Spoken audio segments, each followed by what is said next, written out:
अध्याय 20। श्री गणेशाय नमः। श्री गजानन महाराज द्वारा समाधि लेने के बाद वहां के स्त्री पुरुष कहने लगे, अब इस गांव में क्या रखा है। मंदिर में देवता न रहने पर गर्भगृह को माला चढ़ाना व्यर्थ है। किंतु उनके यह शब्द तर्क व्यर्थ सिद्ध हुए। उनमें से कुछ कहते थे कि तुम लोगों की यह भ्रांति है, महाराज की दिव्य ज्योति यहीं पर अदृश्य रूप से स्थित है। इस संबंध में एक कथा सुनिए। शेगांव में गणपत नाम का एक गृहस्थ था। उसका नित्य दर्शन का नियम था। वह उस समय एक कंपनी का प्रतिनिधि था। सूर्यास्त के समय प्रतिदिन वह दर्शन के लिए जाता था। समाधि के पास बैठकर निष्ठा से महाराज की स्तुति करता था। एक बार उसने मन में संकल्प किया कि विजयदशमी के दिन समाधि का अभिषेक करके ब्राह्मण भोजन कराएंगे। उसने सारे कार्य सिद्ध किए। अभिषेक की सामग्री तथा ब्राह्मण भोजन का संदेश मठ में भेजा। यह देखकर उसकी पत्नी ने कहा, प्राणनाथ, आप बड़े मुक्त हस्त हैं। यह आप क्या कर रहे हो? हमारे बाल बच्चे हैं, उनके लिए कपड़े और गहने बनवाइए। इस प्रकार का अभिषेक और ब्राह्मण भोजन बार बार कराना ठीक नहीं है। मेरे शरीर पर फूटा हुआ मणि भी नहीं है। क्या यह गृहस्थ आश्रम की पद्धति है? गृहस्थ को धन संचय करना चाहिए। पत्नी का यह उपदेश गणपत राव को अच्छा नहीं लगा। उन्होंने पत्नी से कहा, भाग्यवान, मैं परमार्थ को प्रपंच से अधिक मानता हूँ। ऐसे समय में उसकी पत्नी को स्वप्न आया। उसमें महाराज ने उससे कहा, पागल, बिना अर्थ के पति को परेशान मत करो। जो वह करता है उसे करने दो। संसार शाश्वत नहीं है, फिर उस पर मोह क्यों रखना। यह धन संपत्ति सब भूमि पर ही रह जाते हैं। पाप पुण्य प्राणी के साथ जाता है। अभिषेक और ब्राह्मण भोजन यह परमार्थ का पुण्य है। इस पर खर्च हुआ धन कभी व्यर्थ नहीं जाता। जैसे भूमि में बोया हुआ बीज एक का हजारों होता है, ऐसे ही इस पुण्य की स्थिति है, अनंत होता है। इसीलिए उसे रोको मत। यह बात उसने पति से कही। आज से संसार, बाल बच्चे, धन संपत्ति की चिंता छोड़ दो। यह सब महाराज का है। गणपत ने बड़े आनंद से दूसरे दिन मुहूर्त में पूजन किया और खर्च भी किया। वह तो पहले से ही समर्थ के प्रति श्रद्धा भाव रखता था। इसी प्रकार का एक अनुभव हरि लक्ष्मण के साथ हुआ। वह सुनिए। किसी काम के लिए लक्ष्मण मुंबई गया था। वह बोरीबंदर स्टेशन पर घर जाने के लिए आया तो उसे एक परमहंस मिले। उनका शरीर बहुत बलवान और नासाग्र पर उनकी दृष्टि थी। मुंह से ओमकार का जाप चल रहा था। वह लक्ष्मण से बोले, तुम गजानन के शिष्य होकर ऐसे निराश क्यों होते हो? जब तुमने अपने घर में पुण्यतिथि के निमित्त 400 पत्तलों की व्यवस्था की थी, तब गोपाल राव और बापट मास्टर तुम्हारे घर आए थे कि नहीं? स्मरण करो, वह कैसे आए थे? उनके स्वप्न में आकर गजानन महाराज ने उन्हें बुलाया था। बापट को पुत्र शोक था, फिर भी वह तुम्हारे घर प्रसाद के लिए आया था। क्या यह सब भूल गए? यह सब घटनाएं सुनकर लक्ष्मण को संकेत मिल गया। उसने आदर पूर्वक परमहंस को नमस्कार किया, किंतु देखते देखते वे बोरीबंदर स्टेशन पर अदृश्य हो गए। तब लक्ष्मण घर आया और पहले जैसा व्यवहार करने लगा। प्रतिवर्ष वह पुण्यतिथि मनाने लगा। उसे प्रकाश जयराम खेड़कर को महाराज सहित गांव में सन्यासी के रूप में मिले श्रोताओं, एक मार्तंड माधव जोशी नामक गृहस्थ कलम्ब गांव में जमीन जोतने के लिए आया। सरकारी नौकर था और कृषि विभाग में मंडल अधिकारी था। उसकी गजानन महाराज पर पूर्ण श्रद्धा थी।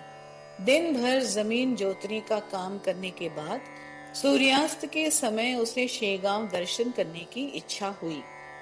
सोचा, आज गुरुवार का दिन है, चलकर समर्थ जी के दर्शन करेंगे। तो अपने सिपाही को आदेश दिया कि अपनी बैलगाड़ी चलाओ। शेगांव दर्शन करने चलेंगे और रात को वहीं रहेंगे। अगले दिन सुबह लौट आएंगे। तब उनका सिपाही कुतुबुद्दीन नाम का व्यक्ति था। उसने कहा, आपको हाथ जोड़कर कहता हूँ कि बादल छाए हुए हैं, इसका विचार भी मत कीजिए। उसी तरह अमन नदी का पानी भी बढ़ रहा है। सुनकर जोशी ने कहा, अरे अभी नदी पार कर लेते हैं, बिना काम के किंतु परंतु ना करो, जाओ अपनी गाड़ी तैयार करो। सुनकर वह गाड़ी लेकर आया। जोशी अंदर बैठे और सिपाही ने जैसे ही अपनी गाड़ी नदी में उतारी, वैसे ही अचानक नदी में बाढ़ आ गई और पानी बैलगाड़ी में भरने लगा और उस पार जाने का रास्ता भी नहीं रहा। जोर से आंधी चली और मूसलाधार वर्षा होने लगी। कई किसानों के घर के छप्पर उड़ गए। तब कुतुबुद्दीन ने जोशी से कहा, साहब, अब हम लोगों का बचना मुश्किल है, हमें यहीं मरना पड़ेगा। यह सुनकर जोशी घबरा गए और समर्थ से प्रार्थना करने लगे, हे गजानन महाराज, हमारे प्राणों की रक्षा कीजिए, आपके सिवाय हमें कोई और नहीं बचा सकता। आप महासंत हो, दीन दुखियों के दाता हो, बाढ़ से हमारी रक्षा कीजिए। बैलगाड़ी में पानी भर रहा था और बैल भी घबरा रहे थे। तब जोशी सामने आए और सिपाही से बोले, तुम पीछे हटो और समर्थ का भजन करो, वही बेड़ा पार करेंगे, चिंता मत करो। ऐसा कहकर जोशी ने बैलों की रस्सी छोड़ दी और महाराज से बोले, भगवान, आपकी सत्ता अगाध है, आपके मन में जैसा हो वैसा करिए, तारिए चाहे डुबाइए। फिर दोनों ने आंखें मूंद ली तो क्या हुआ वह सुनिए। गाड़ी दूसरे किनारे पर आकर शेगांव के रास्ते पर खड़ी हुई। यह देखकर दोनों को अति आनंद हुआ। देखो समर्थ की सत्ता कितनी महान है, बाढ़ से हम लोगों की रक्षा की, अपने भक्तों को डूबने नहीं दिया। रात के 1 बजे जोशी शेगांव आए, समाधि को वंदन किया, पालकी का उत्सव देखा और दूसरे दिन बहुत सा दान धर्म किया। उसी प्रकार बाला भाऊ के पास ब्राह्मण भोजन के लिए कुछ रुपए दिए। संपूर्ण वृत्तांत बाला भाऊ से बताया और कहा कि ब्राह्मण भोजन का यह संकल्प आप मेरी ओर से करिए, क्योंकि मुझे अवकाश नहीं है। ऐसा कहकर जोशी जल्दी से चले गए। हिंगनी गांव का रहने वाला एक यादव गणेश सूबेदार नामक कपास का व्यापारी था। एक वर्ष उसे व्यापार में 10,000 रुपए का घाटा हो गया, जिससे वह बड़ा चिंतित हो गया। व्यापार तो छोड़ नहीं सकता था, फायदा होता नहीं और उसके बिना मन की चिंता जाती नहीं। वह मुनाफा बढ़ाने का बड़ा प्रयत्न कर रहा था, किंतु सफलता नहीं मिल रही थी। एक बार वह किसी काम से वर्धा आया और विनायक के घर में ठहरा। इतने में एक भिक्षुक वहां आया।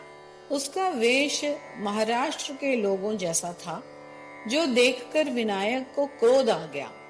पिछले दरवाजे में तुम्हें भीख मिलेगी, सीढ़ी मत चढ़ो। लेकिन भिक्षुक ने उसकी बात नहीं मानी और चढ़कर यादव के पास आकर बैठ गया। कहने लगा, कुछ तो भीख डालो। ऐसा कहकर भिक्षा पात्र आगे बढ़ाया। यादव ने मन में सोचा, यह भिखारी बड़ा लालची और जिद्दी मालूम पड़ता है, मना करने पर भी अंदर आ गया, हटता नहीं है। किंतु जब उसने भिखारी को अच्छी तरह से देखा तो शेगांव का समर्थ दिखने लगा। उसकी मुद्रा, तेज युक्त मुखमंडल और आवाज महाराज के समान थी। यादव सोचने लगा कि इसे गजानन मानूं तो वे तो समाधि ले चुके हैं, अब हमारे दृष्टिपथ में महाराज कैसे आ सकते हैं। कुछ भी हो, इसे तो पैसे दे देता हूँ। गजानन समझकर तर्क वितर्क करने का कारण नहीं। भिखारी ने पैसे ले लिए और कहा, गजानन महाराज को प्रसाद बांटना है तो और कुछ पैसे दो। तुम बार बार वचन देते हो और पूरा नहीं करते हो। तुम्हें 10,000 रुपए का घाटा हुआ है ना। ऐसा सोचकर जल्दी से जेब में से निकालकर मुझे कुछ और पैसे दो। यह सुनकर सूबेदार ने कुछ रुपए निकाल कर दिए। इस पर पुनः अधिकारी ने कहा, आज मैं इतने पर संतुष्ट नहीं हो सकता, मुझे और रुपए दो। सूबेदार ने और रुपए निकालकर उनको अर्पण किए। इतने में विनायक घर के अंदर आए।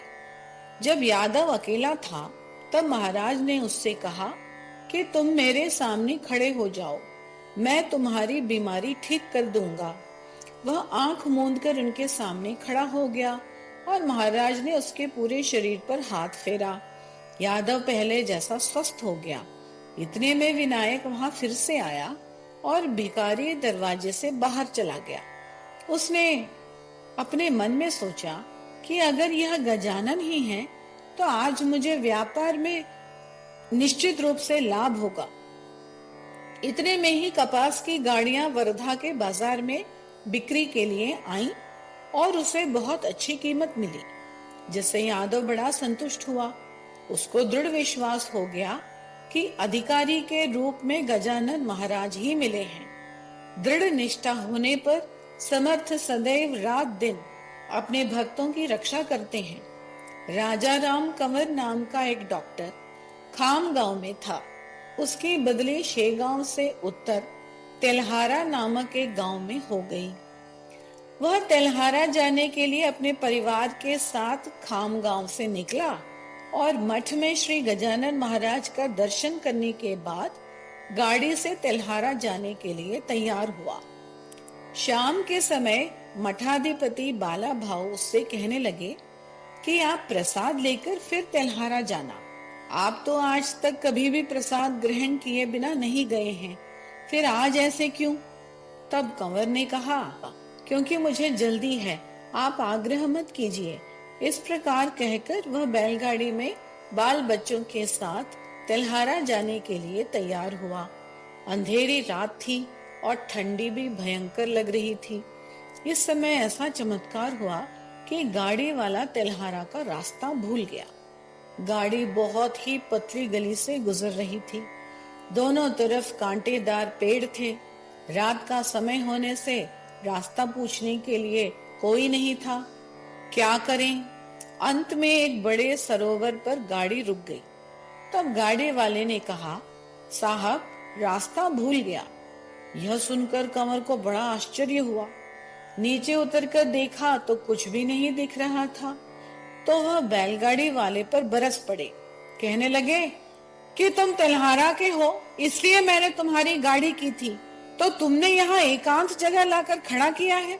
क्या तुमने मदिरा पान किया था जिससे तुम्हें रास्ता नहीं दिखा? उस पर आवागमन हमेशा होती रहती है, फिर तुम्हारी गाड़ी यहाँ कैसे आ गई? इस पर गाड़ी वाला हाथ जोड़कर बोला, साहब मुझे क्यों गालियां देते हो? मैं हमेशा किराए पर गाड़ी चलाता हूँ, रात दिन का मेरा काम है। तेल्हारा के रास्ते से परिचित हूँ। बैल भी कहीं मुड़े नहीं, सीधे यहीं पर आए और सरोवर देखकर रुक गए। यह कैसे हुआ मैं नहीं जानता। तब वह मन में समझ गया कि हो न हो यह समर्थ का ही कृत्य है। प्रसाद लेकर नहीं निकला, बाला भाऊ का कहना नहीं माना, इसीलिए यह हुआ है। मन में प्रार्थना करने लगा, हे गजानन, यह तो भयानक जंगल दिखाई पड़ रहा है, यहाँ आपके बिना मेरी रक्षा कौन कर सकता है? इतने में तालाब के दूसरे छोर से घुंघरू घंटे की आवाज सुनाई पड़ी। तब डॉक्टर ने गाड़ीवान से कहा, इस संकेत पर बैल को हांको, प्रमुख रास्ता दूर नहीं है। यह सुनकर उसी आवाज की दिशा में गाड़ी लेकर बढ़ा। कांटे झुंड आदि से होते हुए बैल को हाँककर मुख्य सड़क पर आ गए। डॉक्टर ने जब दूसरे गाड़ी वालों से पूछा तो पता चला कि वह शेगांव का सीमांत था। तब कंवर ने गाड़ीवान से कहा, शेगांव वापस चलो। सूर्योदय के समय कंवर शेगांव पहुंचा। उसने सारा वृत्तांत बाला भाऊ से बताया। यह सुनकर उन्होंने कहा, जल्दबाजी में आपको महाराज ने जाने नहीं दिया, यह ठीक ही हुआ। आज प्रसाद ग्रहण करके कल तेल्हारा जाओ। प्रसाद का त्याग कभी नहीं करना चाहिए। आप समर्थ के भक्त हो, इसीलिए उन्होंने तुम्हें वापस बुलाया है। श्रोताओं, ऐसा जरूरी नहीं है कि मनुष्य के सारे प्रयत्न सफल ही होंगे। संत के मन में जो होगा वही होकर रहेगा। इसीलिए महाराज के चरणों में श्रद्धा रखकर स्वस्थ हो जाओ। इस तरह कंवर दूसरे दिन प्रसाद लेकर फिर तेल्हारा गया।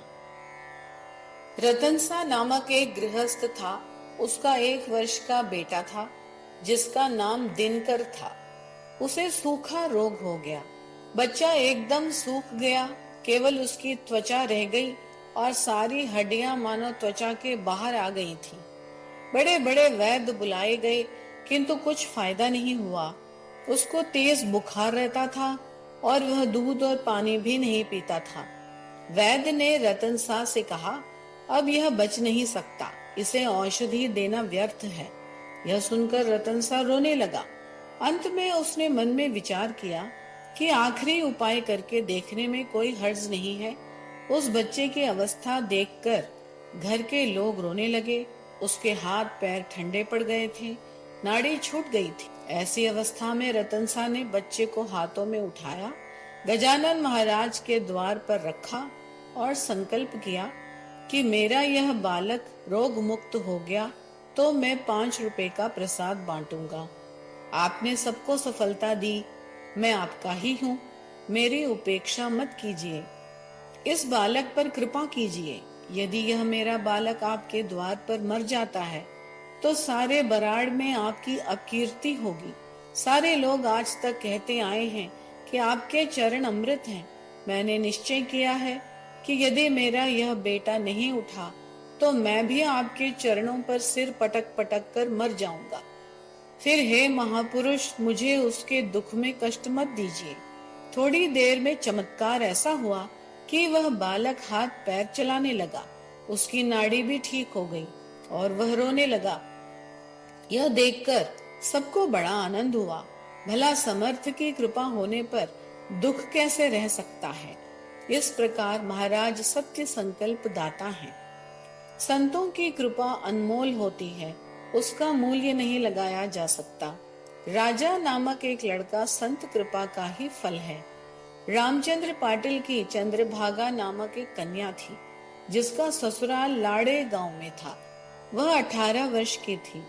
गर्भवती हुई तो बड़ी अद्भुत घटना घटी। प्रसूति में स्त्रियों का दूसरा जन्म ही होता है। जन्म तिथि के अनुसार चंद्रभागा को प्रसूति के लिए मायके शेगांव लाया गया। वहां पर प्रसूति से उसे बड़ा कष्ट हुआ और उसे ज्वर ने आक्रांत कर दिया। पाटिल ने कई डॉक्टरों से इलाज करवाया किंतु उसके दर्द में कोई लाभ नहीं हुआ। थोड़ा बहुत आराम होता लेकिन बीमारी पूरी तरह ठीक नहीं हुई, जिससे चंद्रभागा बार बार बीमार पड़ने लगी। एक बार उसे चिकित्सा के लिए अकोला ले गए तो वहां के कुछ वैद्य ने कहा इसे नल संग्रहणी हो गई है। कईयों ने कहा उसे राज्य क्षमा हो गया है। इस तरह किसी से भी निश्चित निदान नहीं हुआ। अंत में पाटिल ने विचार किया कि अब वैद्य गजानन ही हैं। उन्होंने कहा महाराज की विभूति प्रतिदिन लगाओ और महाराज जी के चरणों का तीर्थ पिलाओ, चाहे महाराज तारे या मारे, दूसरा कोई उपाय नहीं है। पिता रामचंद्र पाटिल महाराज के बड़े निष्ठावान भक्त थे। धीरे धीरे उस लड़की को लाभ होने लगा और पहले वह शैया से उठ नहीं सकती थी, अब वह चलकर पैदल मठ में महाराज के दर्शन के लिए आने लगी। उस विभूति का प्रभाव अद्भुत था। रामचंद्र पाटिल की पत्नी जानकी बाई को भी बार बार पेट में दर्द होने लगा। यह दर्द वायु के कारण हो रहा था। अनेक औषधियां भी दी किंतु तात्कालिक लाभ होता और फिर पेट में दर्द शुरू हो जाता। यह स्थिति कई दिनों तक रही। अंत में उसका परिणाम यह हुआ कि वह वायु मस्तिष्क में प्रवेश होकर उन्माद में परिवर्तित हो गई, जिससे वह उन्मत्त आचरण करने लगी। कभी सो जाती तो कभी खाती ही रहती। कई लोग कहने लगे इसे पिशाच बाधा हो गई है। कुछ कहने लगे कि यह करनी का फल है। कुछ लोगों ने कहा कि यह जादू टोना है। कई प्रकार की दवाइयां दी, ओझा को भी बुलाकर झाड़ फूंक करवाया। जानकी बाई को कोई लाभ नहीं हुआ। पाटिल धनवान थे और इस व्याधि से संकट में पड़ गए थे और कई लोगों ने इस बात का फायदा उठाया और उनसे धन लूटते रहे। जो जैसा उपाय बताता पाटिल अपनी पत्नी के लिए वही करने के लिए तैयार हो जाते थे। अंत में पाटिल ने विचार किया कि मैं गजानन पुत्र हूँ और मेरी पत्नी उनकी बहू लगती है। अब वह ओझा गजानन ही है, दूसरे ओझा की आवश्यकता नहीं। कल से तुम मठ में जाकर समाधि के चारों ओर प्रदक्षिणा करना शुरू करो। वह पति का कहना मान गई और प्रतिदिन स्नान करके समाधि की प्रदक्षिणा करने लगी। सद्गुरुनाथ को की गई प्रदक्षिणा सफल हुई। उसका विकार नष्ट होकर वह पूरी तरह स्वस्थ हो गई। सच्चे संतों की सेवा कभी व्यर्थ नहीं होती है, किंतु मनुष्य को उन पर पूरी निष्ठा रखनी चाहिए। गजानन महाराज के बाद गद्दी पर बाला भाऊ बैठे। महाराज के प्रताप से उनके भी कुछ चमत्कार हुए और वह शेगांव में ही वैकुंठ को प्राप्त हुए। उनके बाद नारायण गद्दी पर बैठे। बाला भाऊ जब चले गए तो नारायण को नांदुरा गांव में स्वप्न आया था। वह कथा सुनिए। सपने में महाराज बोले, अरे नारायण, तुम श्रद्धालुओं की रक्षा करने के लिए शेगांव जाओ। ऐसा कहकर गजानन महाराज अदृश्य हो गए। वह सपना देखने के बाद वे शेगांव आए। कुछ दिन इन्होंने भी अधिकार चलाया और तत्पश्चात उन्होंने समाधि ली।